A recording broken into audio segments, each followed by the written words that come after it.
د ژمي د تیریدو د سپرلي د راتګ او د نوي لمریز کال د پیلېدو په پلمه لمانځل کېدونکي اختر نوروز د تیرو کلونو په شان په پاکستان کې ونه لمانځل شو. پخوا به په پاکستان کې اوسېدونکو افغانانو د نوروز خوشحالي ډېره په مینه او شوق لمانځله. نوي کالي به یې اغوستل، د یو بل کورونو ته به ورتلل او هفت سین به یې تیارول. خو دا ځل حکومت د 19 مارچ نه پس د افغان کډوالو د پاکستان نه د ویستلو پریکړه کړې ده.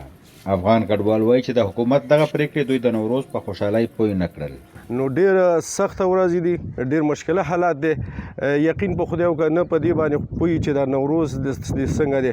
دا د اختر په خوشحالۍ خلک مانځي، په دې اختر په خوشحالۍ باندې د ماشومان یقین مو وکړه چې دونه مشکلات سره مخامخ دي چې کله یو اوازه شي د پولیسو یا بل مسله شي، دغه ځای نه زموږ د ماشومان دونه یېرېدلي دي، دونه په ترس کې دي چې خپل کورونه پرېږدي او بار په لځي، که دا د شپه وي که دا ورځي.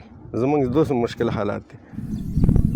پخوا به په اسلام آباد او راولپنډۍ کې اوسېدونکي افغانان د کورنیو سره د نوروز په موقع پارکونو او د سیل ځایونو ته تلل.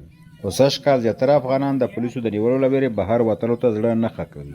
لکه تا د نوروز خبره وکړه، دا نن خو ډېره د خوشحالۍ ورځ ده که نه، خو چې د حالاتو ته ګورو هغه خوشحالي زموږ ذهن کې نه راځي. موږ پوهېږو نه چې خوشحالي ځکه پوهېږو، خو دغه حالاتو د وجې نه موږ په دې خوشحالۍ باندې پوه شوي نه یو.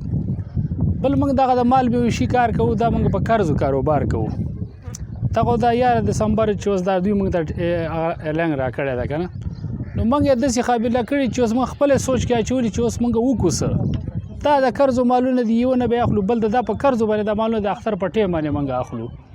لکه دا مال مویشي چې دا زموږ خپل نه ده، دا نور نه موږ اخیستی، دا به خرڅوو نو بیا به غولو ورکوو.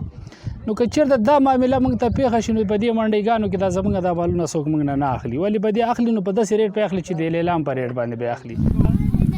د روایاتو تر مخه د نوروز اختر د تیرو 3,000 کلونو رسې په افغانستان، ایران، د منځنۍ اسیا په نورو هیوادونو او منځني ختیځ کې لمانځل کیږي. د همکار عمران یونس سره راشد خټک، مشال ریډیو، اسلام آباد.